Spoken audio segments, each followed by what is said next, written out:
అందరికీ నమస్కారం. నేను మీ సురేష్ బుడిపటి, టీం లోకేష్ శివసేన.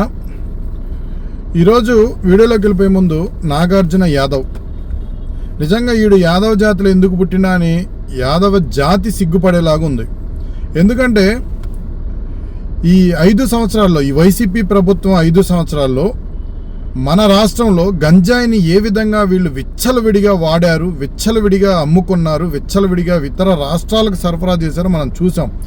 బ్రోకర్ నా కొడుకుల్లాగా, గబ్బు నా కొడుకుల్లాగా, పోరంబోగు నా కొడుకుల్లాగా గంజాయిని సాక్షాత్తు జగన్మోహన్ రెడ్డి ఇతర రాష్ట్రాలకి అలాగే యువతకు మరి అమ్మి ఆయన సొమ్ము చేసుకున్న సన్నివేశాలు, సంఘటనలు, కేసులు మన రాష్ట్రంలో ఎన్నో చూసాం.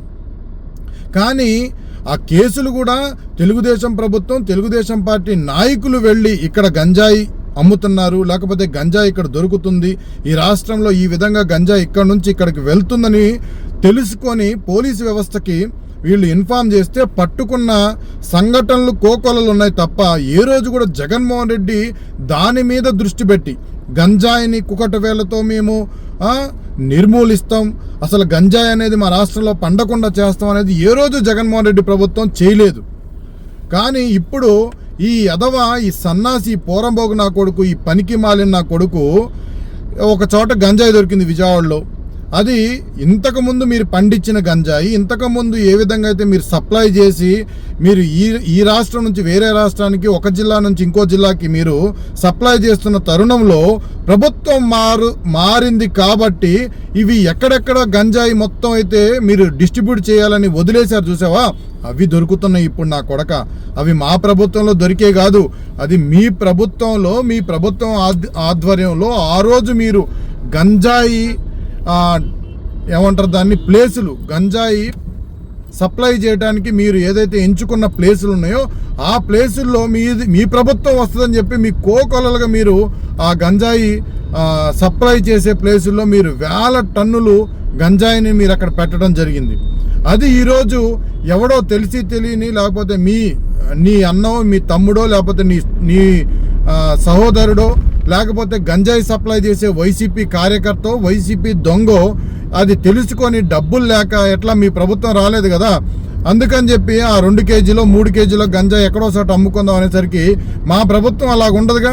ఎవడైనా గంజాయి తీసుకెళ్తుంటే వాడిని నిఘా పెట్టి 2 గంటల వ్యవధిలో పట్టుకునేదే చంద్రబాబు నాయుడు గారి ప్రభుత్వం రా సన్నాసి.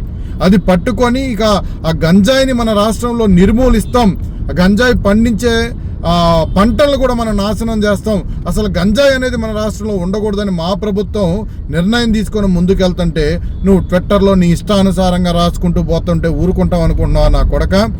అరే నాగార్జున యాదవ్, నిన్ను మొన్న మా ఓడికి కనపడ్డావు, ఈసారి నాలాంటోడికి కనపడ్డావు అనుకో, నీ 2 కాళ్ళు చేతులు ఎరగదెంగి నీ జేబులో పెట్టి నీ ఇంటికి పంపిస్తా కొడక. ఏమనుకుంటున్నావో నువ్వు ఇప్పుడు దాకా పెట్టిన ట్విట్లు చాలు, నేను రీట్వీట్ నీకు ఇప్పుడు దీన్ని పోస్ట్ చేస్తా నా కొడక.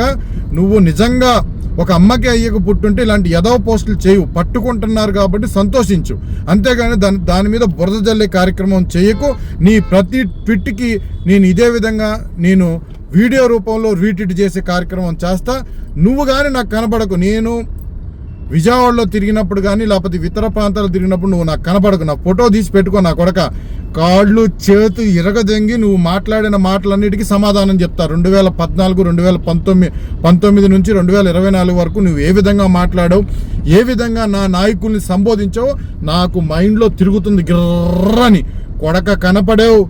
ఇదే చివరి రోజు అయితే డీజీపీ గారు వీడి మీద మీరు వెంటనే యాక్షన్ తీసుకోవాలి, వీడు పెట్టే ప్రతి ట్వీట్ను కూడా మేము ఖండిస్తున్నాం.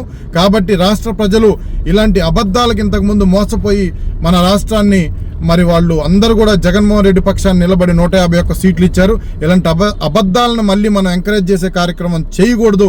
కాబట్టి వెంటనే వీడిని అరెస్ట్ చేసి బొక్కలో వేయమని చెప్పి డీజీపీ గారికి నేను ఈ వీడియో ద్వారా తెలియజేసుకుంటూ సెలవు తీసుకున్నాను. జై హింద్, జై తెలుగుదేశం.